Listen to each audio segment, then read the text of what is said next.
আসসালামু আলাইকুম দর্শক, স্বাগত জানাচ্ছি আরটিভি সন্ধ্যার সংবাদে। আপনাদের সঙ্গে রয়েছে আমি নীরা ফেরদৌস এবং আমি পারভিন মিতু। দেশের জনগণের অভিপ্রায় অনুযায়ী ছাত্র গণ অভ্যুত্থান 2024-এর উপযুক্ত রাষ্ট্রীয় ও সাংবিধানিক স্বীকৃতি দেওয়া হবে। মঙ্গলবার জুলাই ঘোষণাপত্রে এই কথা বলেছেন প্রধান উপদেষ্টা অধ্যাপক ডক্টর মোহাম্মদ ইউনূস। এছাড়া গণ অভ্যুত্থানে শহীদদের জাতীয় বীর হিসেবে স্বীকৃতি দেওয়া হয়েছে। প্রধান উপদেষ্টা আরও বলেন, আওয়ামী লীগ সরকারের মেয়াদে সব গুম, খুন, হত্যা, গণহত্যা, মানবতাবিরোধী অপরাধের বিচারের পাশাপাশি রাজনৈতিক ও প্রশাসনিক সংস্কারের কথাও উঠে আসে জুলাই ঘোষণাপত্রে। আরও জানাচ্ছেন আতিকা রহমান। জুলাই গণ অভ্যুত্থানের বর্ষপূর্তির দিনে জাতীয় সংসদ ভবনের দক্ষিণ প্লাজায় ৩৬ জুলাই উদযাপন অনুষ্ঠানে জুলাই ঘোষণাপত্র পাঠ করল অন্তর্বর্তী সরকার। এই মহেন্দ্রক্ষণের সাক্ষী হতে রাজধানীর মানিক মিয়া এভিনিউয়ে জড়ো হয় উপদেষ্টা পরিষদ, বিভিন্ন রাজনৈতিক দল, সামাজিক সাংস্কৃতিক সংগঠন, জুলাই শহীদ পরিবারের সদস্য, জুলাই আহত যোদ্ধা এবং বিভিন্ন শ্রেণী পেশার মানুষ। যোগ দেন ঢাকা ও ঢাকার বাইরে থেকে আসা সাধারণ শিক্ষার্থীরা। জুলাই ঘোষণাপত্র পাঠ করেন প্রধান উপদেষ্টা ডক্টর মোহাম্মদ ইউনূস। এ সময় তিনি বলেন, ফ্যাসিস্ট হাসিনার আমলে সংঘটিত গুম, খুন, হত্যা, গণহত্যা, মানবতাবিরোধী অপরাধ ও সব ধরনের নির্যাতনের বিচার করা হবে। বিগত 16 বছরের দীর্ঘ ফ্যাসিবাদ বিরোধী আন্দোলন সংগ্রামকালে এবং 2024 সালের জুলাই গণঅভ্যুত্থানকালীন সময়ে ফ্যাসিস্ট আওয়ামী লীগ সরকার কর্তৃক সংঘটিত গুম, খুন, হত্যা, গণহত্যা, মানবাধিকার বিরোধী অপরাধ ও সকল ধরনের নির্যাতন, নিপীড়ন ও রাষ্ট্রীয় সম্পত্তি লুণ্ঠনের অপরাধসমূহের দ্রুত উপযুক্ত বিচারের দৃঢ় অভিপ্রায় ব্যক্ত করছে। ঘোষণাপত্রে জুলাই অভ্যুত্থানের শহীদদের জাতীয় বীর হিসেবে ঘোষণা করা হয়। বলা হয়, আন্দোলনকারীদের আইনি সুরক্ষা দেওয়ার কথা। জুলাই জনগণের সকল শহীদদের জাতীয় বীর হিসেবে ঘোষণা করে শহীদদের পরিবার, আহত যোদ্ধা এবং আন্দোলনকারী ছাত্র জনতাকে প্রয়োজনীয় সকল আইনি সুরক্ষা দেওয়ার অভিপ্রায় ব্যক্ত করেছে। ঘোষণাপত্রে আরও বলা হয়, ছাত্র গণঅভ্যুত্থান 2024-এর রাষ্ট্রীয় ও সাংবিধানিক স্বীকৃতি দেয়া হবে। ছাত্র গণঅভ্যুত্থানের 2024-এর উপযুক্ত রাষ্ট্রীয় সাংবিধানিক স্বীকৃতি প্রদান করা হবে এবং পরবর্তী নির্বাচনে নির্বাচিত সরকারের সংস্কারকৃত সংবিধানের তফসিলে এই ঘোষণাপত্র সন্নিবেশিত করা হবে এবং 5 আগস্ট 2024 সালে গণঅভ্যুত্থানে বিজয়ী বাংলাদেশের জনগণের আকাঙ্ক্ষার প্রতিফলন হিসেবে এই ঘোষণা প্রণয়ন করা হলো। সাংবিধানিক সংস্কার, আইনের শাসন ও মানবাধিকার, দুর্নীতি, শোষণমুক্ত, বৈষম্যহীন ও মূল্যবোধ সম্পন্ন সমাজ এবং গণতান্ত্রিক রাষ্ট্র ব্যবস্থা প্রতিষ্ঠার অভিপ্রায় ব্যক্ত করা হয় ঘোষণাপত্রে। আমরা পুনরায় ফিরে যাচ্ছি। আতিকা রহমান, আরটিভি, ঢাকা। জুলাই ঘোষণাপত্র জাতিকে হতাশ করেছে বলে মন্তব্য করেছে ফ্যাসিবাদ বিরোধী আন্দোলনে অংশ নেওয়া রাজনৈতিক দলগুলো। ঘোষণাপত্রে অনেকে কিছু স্পষ্ট না করায় ধোঁয়াশা রয়ে গেছে বলে অভিযোগ করেন রাজনৈতিক দলের নেতারা।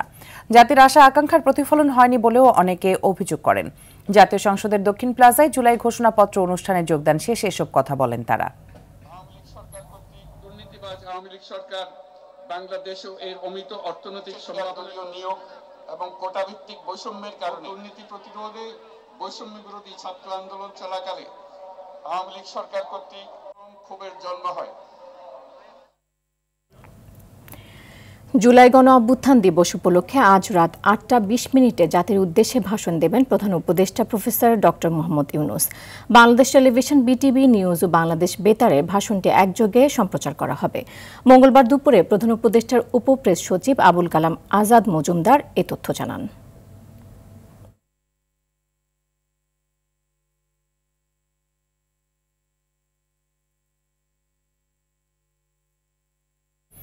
1971 সাল ছিল স্বাধীনতা অর্জনের যুদ্ধ আর 2024 সাল ছিল স্বাধীনতা রক্ষার, এমন মন্তব্য করেন বিএনপির ভারপ্রাপ্ত চেয়ারম্যান তারেক রহমান।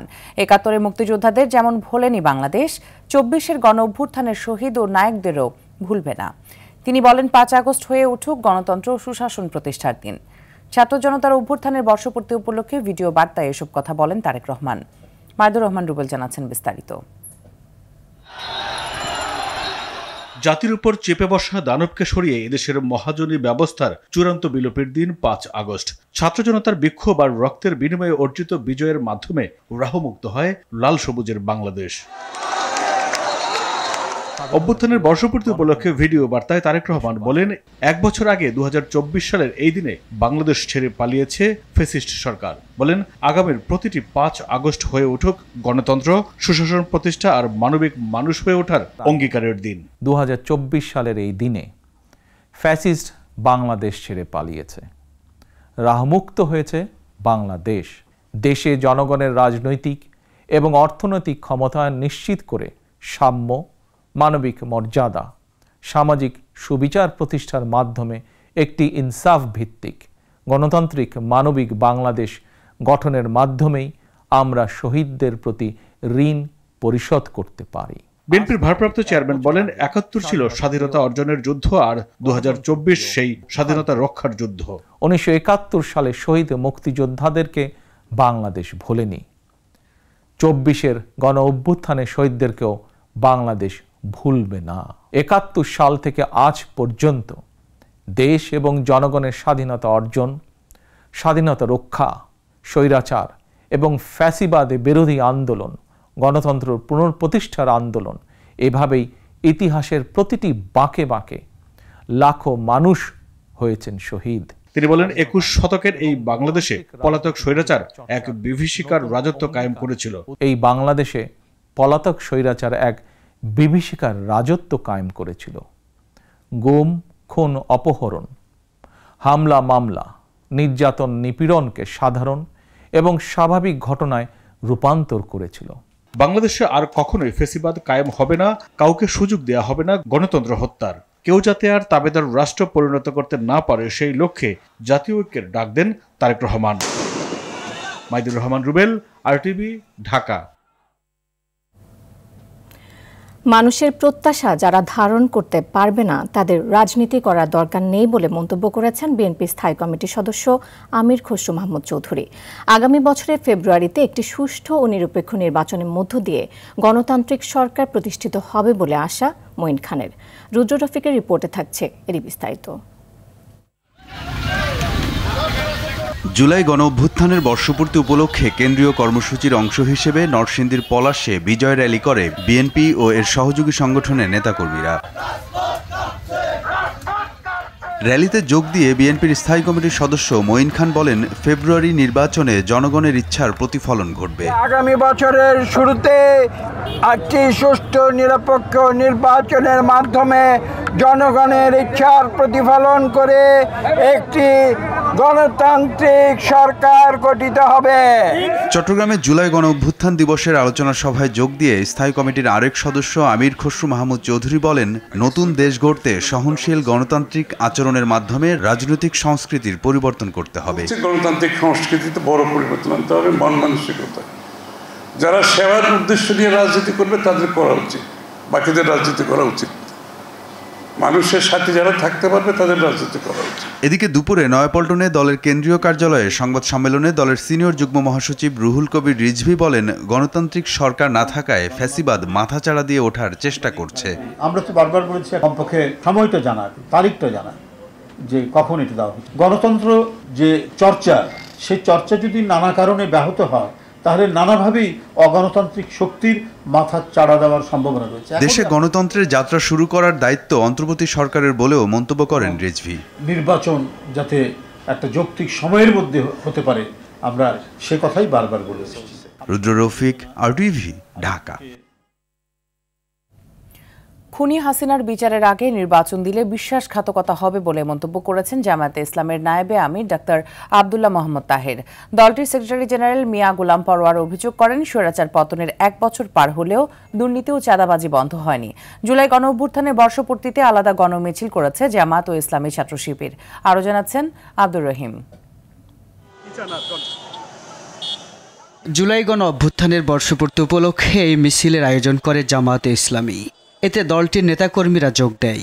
মিছিলটি রাজধানীর মহাখালী থেকে শুরু হয়ে রাজধানীর বিভিন্ন সড়ক ঘুরে মগবাজারে গিয়ে শেষ হয়। দলটির নায়েবে আমির ডাক্তার সৈয়দ আব্দুল্লাহ মোহাম্মদ তাহের বলেন, নির্বাচনের আগে সংস্কার ও খুনিদের বিচার নিশ্চিত করতে হবে।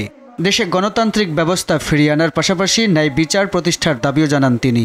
সকল অন্যায়, অত্যাচার, জুলুমের বিরুদ্ধে মানুষের অধিকার প্রতিষ্ঠায় জামায়াত ইসলামীর যুদ্ধ চলবেই চলবে ইনশাআল্লাহ।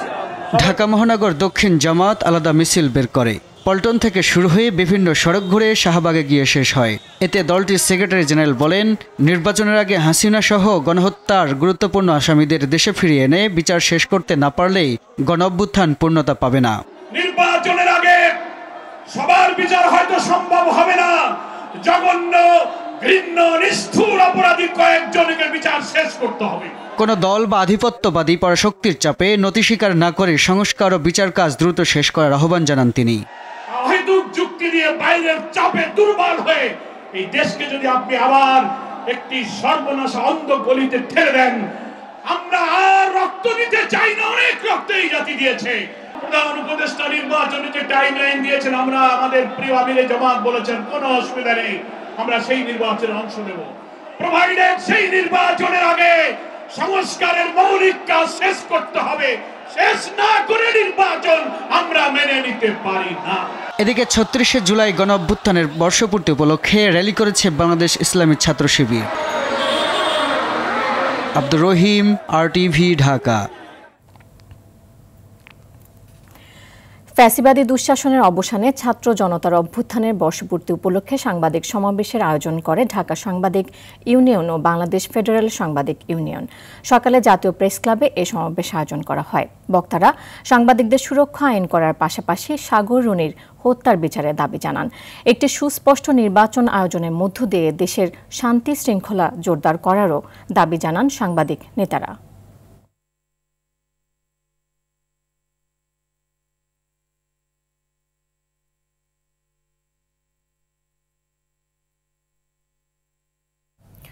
দ্রোহের আগুনে পুড়ে ছারখার হাসিনার ক্ষমতার মসনদ। ফ্যাসিবাদের কালো অক্টোপাস থেকে মুক্তির উল্লাসে মাতোয়ারা গোটা দেশ। ২৪শে ৫ আগস্ট ১৬ বছরের অত্যাচার, নির্যাতন, গুম খুন থেকে ছাত্র জনতার রক্তে ভেজা বিজয়ের দিন। আজ গণ অভ্যুত্থানের দিন, ফ্যাসিস্ট হাসিনা মুক্ত বাংলাদেশের ১ বছর পূর্তির দিন। খান আলামিন জানাচ্ছেন সেদিনকার ঘটনা প্রবাহ।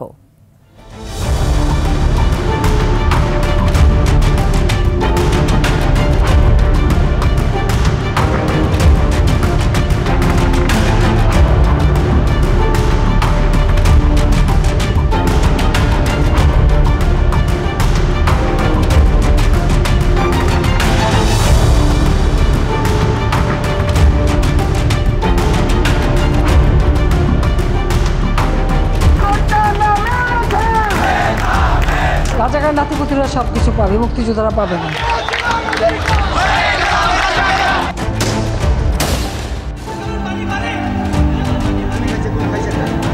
দফা ১ দাবি ১, খুনি হাসিনার পদত্যাগ। কি অপরাধটা কি করেছে? বাংলাদেশ থেকে তার পতন করতে হবে। মুক্তিকামী জনতাকে ঢাকার উদ্দেশ্যে রওনা হওয়ার জন্য আমরা আহ্বান জানাচ্ছি।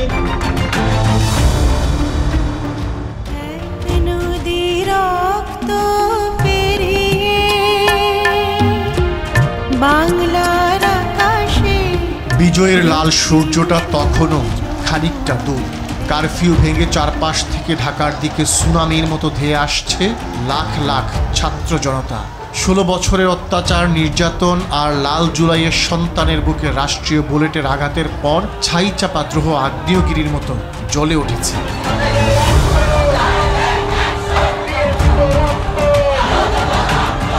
কিন্তু তখনও মরিয়া শেখ হাসিনার একান্ত অনুগত আইন শৃঙ্খলা বাহিনী আর আওয়ামী পেটোয়ালি।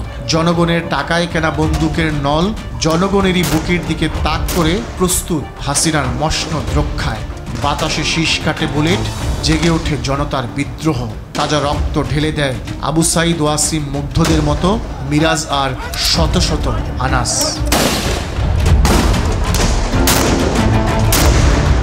ঢাকার চারদিকে গুলি গুলি আর গুলি। সেই গুলি বুকে নিয়ে হাসিনার ক্ষমতার মসনদ তাসের ঘরের মতো গুড়িয়ে দিতে দৃপ্ত পায়ে এগিয়ে চলছে ছাত্র জনতা। সবার গন্তব্য একটাই, গণভবন। সেনাবাহিনী তখন আর জনগণের বিরুদ্ধে নেই, তারা আর গুলি ছোড়ে না। পুলিশ, বিজিবি আর র্যাবের বিরুদ্ধে প্রতিরোধ গড়ে বিজয়ের মুহূর্তকে ছোঁয়ার কাছাকাছি সবাই। দুপুরের দিকে হঠাৎই খবর ছড়িয়ে পড়ে জাতির উদ্দেশ্যে ভাষণ দেবেন সেনাবাহিনী প্রধান। কারো আর বোঝার বাকি নেই, পরাধীনতার শিকল ভাঙার স্বপ্ন এবার সত্যি হতে চলেছে। ইন্টারিম গভর্নমেন্ট আমরা ফর্ম করব। ছাত্র জনতার বিজয়ে চুরমার হয়ে গেছে শেখ হাসিনার ভীষণ 41। ক্ষমতার চেয়ার ছেড়ে ছোট বোন রেহানাকে নিয়ে কোনো রকমে পালিয়ে গেছেন ভারতে। গণভবন আর সংসদ ভবন হয়ে উঠেছে বিজয়ের মঞ্চ। যে ক্ষমতাকে হাসিনা ফেরাউন নমরুদের মতো অপ্রতিরোধ্য ভেবেছিল, আবাবিল পাখির মতো ছাত্র জনতা সেই ক্ষমতাকে ধ্বংসস্তূপে রূপ দিল। 16 বছরের অত্যাচার নিপীড়ন, জুলাই উপাখ্যান পুরো জাতিকে নিয়ে আসে এক কাতারে, এক প্রার্থনায়। জাতি মুক্তি পায় ফ্যাসিজমের কালো অক্টোপাস থেকে। মুক্ত বাতাসে দাঁড়িয়ে দেশকে নতুন রূপে গড়ার প্রত্যয় সবার।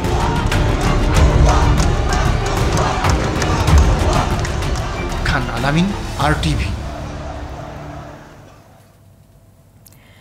আইনি সংস্কারের মাধ্যমে দেশ থেকে স্বৈরতন্ত্রকে চিরতরে বিলোপ করতে পারলেই জুলাইয়ের রক্ত উৎসর্গিত জীবন সার্থকতা পাবে, এমন মন্তব্য করেছেন ইসলামী আন্দোলন বাংলাদেশের আমির মুফতি সৈয়দ মোহাম্মদ রেজাউল করিম। তিনি বলেন, ছাত্র জনতার আন্দোলনে এই দিনে ফ্যাসিবাদের পতন ঘটেছিল। 5 আগস্ট জাতীয় জীবনে এক চির অম্লান স্মৃতি হয়ে থাকবে।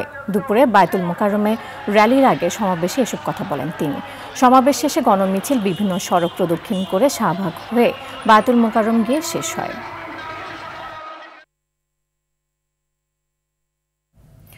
জুলাই বিপ্লব বর্ষপূর্তি উপলক্ষে র্যালি করেছে সাবেক সেনা কর্মকর্তারা। সকালে রাজধানীর মহাখালী রাওয়া ক্লাব এলাকায় এই র্যালি হয়। রাওয়া কমপ্লেক্স থেকে বীরশ্রেষ্ঠ ক্যাপ্টেন জাহাঙ্গীর গেট হয়ে রাওয়া কমপ্লেক্সে ফিরে আসে তারা। এতে সাবেক সেনা কর্মকর্তাদের 16টি সংগঠন অংশ নেয়। এ সময় স্বৈরাচার শেখ হাসিনার আমলের ভয়ঙ্কর দিনগুলোর কথা তুলে ধরেন সাবেক সেনারা।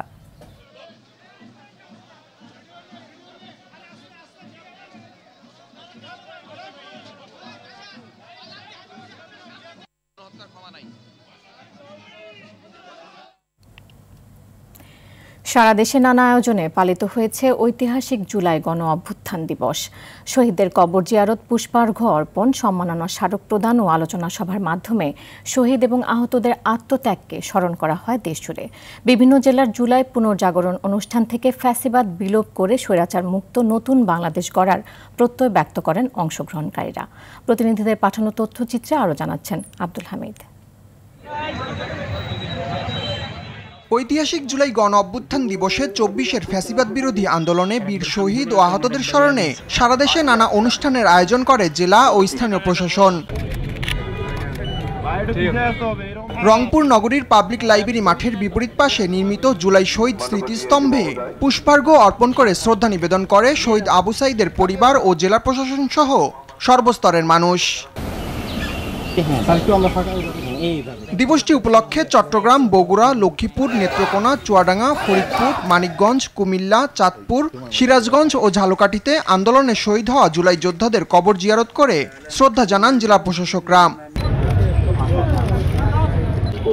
গণ অভ্যুত্থানের বর্ষপূর্তি উপলক্ষে খুলনার শিববাড়ি মোড় ও রাজশাহীর সিএনবি মোড় ছাড়াও মেহেরপুর, মুন্সিগঞ্জ এবং নড়াইলে শহীদদের স্মরণে স্মৃতিস্তম্ভ উদ্বোধন করা হয়। পরে সেখানে শ্রদ্ধা নিবেদন করেন আপামর জনসাধারণ।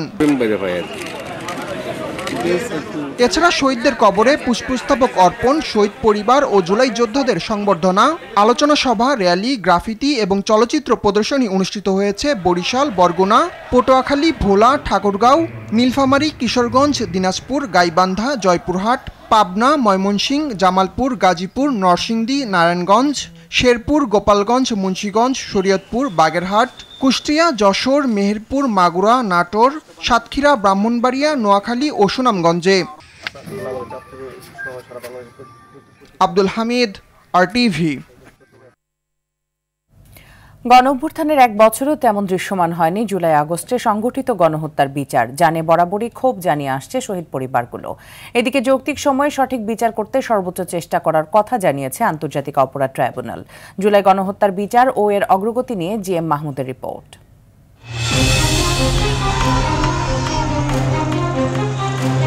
5 আগস্ট 2024, অনেকের ক্যালেন্ডারে 36 জুলাই। অন্যায়, অবিচার ও শৃঙ্খল থেকে বেরিয়ে ছাত্র জনতার বাঁধ ভাঙা উচ্ছ্বাস, রচিত হয় দেশে এক নতুন ইতিহাস। এ বিজয় এমনি আসেনি, কেড়ে নিয়েছে 1400-র বেশি প্রাণ, আহত করেছে 25,000-এরও বেশি মানুষকে। তবে এ মুক্তির 1 বছরেও আশানুরূপ দৃশ্যমান হয়নি খুনিদের বিচার। দরকার নেই কোনো বিচারের। আমার সন্তানটা শহীদ হয়েছে বৈষম্য বিরোধী একটা দেশ গঠনের জন্য, কোথাও তার কোনো প্রকাশ দেখছি না। এদিকে জুলাই আগস্টে সংঘটিত মানবতা বিরোধী অপরাধের বিচার দ্রুত শেষ করতে কাজ করছে 2টি বিশেষ ট্রাইব্যুনাল। বিচারের অগ্রগতি তুলে ধরে প্রসিকিউটর জানান, এ পর্যন্ত অভিযোগ জমা পড়েছে 5 শতাধিক, যেগুলোর মধ্যে শেখ হাসিনার মামলা সহ 4টির বিচার আনুষ্ঠানিকভাবে শুরু হয়েছে। তদন্ত চূড়ান্ত পর্যায়ে আওয়ামী লীগের গ্রেপ্তারকৃত শীর্ষ 17 নেতা এবং ওবায়দুল কাদেরের মামলা সহ আরও 6টির। গত বছরের অক্টোবর মাসে আন্তর্জাতিক অপরাধ ট্রাইব্যুনাল পুনর্গঠিত হওয়ার পর জুলাই গণঅভ্যুত্থানের মামলার তদন্ত শুরু হয়। সাথে সাথে গত 15 বছরের যে বিচার বহির্ভূত হত্যা এবং গুম হয়েছিল তারও তদন্ত সিমালটেনিয়াসলি চলছে। আরও একটি ঘটনা তদন্ত আমরা করছি, সেটা হলো 2013 সালে শাপলা চত্বর যে ম্যাসাকার হয়েছিল। এর মধ্যে ট্রাইব্যুনালে সর্বমোট 4টি মামলায় 57 জন আসামির বিচার চলছে। 1 বছরের অগ্রগতিতে হতাশ এ আইনজীবী, তবে ন্যায় বিচার প্রতিষ্ঠার ব্যাপারে আশাবাদী তিনি। 1 বছরে পুলিশ মামলাগুলোকে যাচাই বাছাই করে চার্জশিট পর্যন্ত দিতে পারেনি, অনেক ক্ষেত্রে বিচারিক কার্যক্রম শুরুই করতে পারেনি। সেক্ষেত্রে তো হতাশার বড় জায়গা। তারপরেও হতাশ হলেও তো আমরা তো আর নৈরাশ্যবাদী না, আমরা আশাবাদী। আমি মনে করি যে ভুলভ্রান্তিগুলো হয়েছে সেই ভুলভ্রান্তিগুলো তো হয়েছেই। আমাদের সব রাজনৈতিক দল সবাই মিলেমিশে এই ব্যাপারে ঐক্য হয়ে আমার মনে হয় পদক্ষেপ নেওয়া উচিত। জুলাই গণঅভ্যুত্থানে হতাহতের ঘটনায় 1 বছরে প্রায় 700 হত্যা মামলা সহ সারা দেশে 1600-র বেশি মামলা হয়েছে। এর মধ্যে 60 থেকে 70টি মামলার তদন্ত প্রায় শেষ বলে জানিয়েছে police. GM Mahmud, RTV, Dhaka. কক্সবাজারে এসেছেন জাতীয় নাগরিক পার্টি এনসিপির শীর্ষ 4 নেতা সহ 6 জন। হাসনাত আব্দুল্লাহ, সার্জিস আলম, নাসির উদ্দিন পাটোয়ারি ও তাসনিম জারা হোটেল সি পার্ল বিচে রিসোর্টে উঠেছেন। গুঞ্জন রয়েছে সেখানে আগে থেকে অবস্থান করছেন সাবেক মার্কিন রাষ্ট্রদূত পিটার হাস। তার সঙ্গে বৈঠক করার জন্য এনসিপি নেতাদের এই আগমন। তবে হোটেল সি পার্লে এনসিপির নেতারা থাকলেও সেখানে পিটার হাস রয়েছেন কিনা তা নিশ্চিত হওয়া যায়নি। পিটার হাসের সঙ্গে বৈঠকের বিষয়টি সত্য নয় বলে জানিয়েছে এনসিপির মুখ্য সমন্বয়ক নাসির উদ্দিন পাটোয়ারি।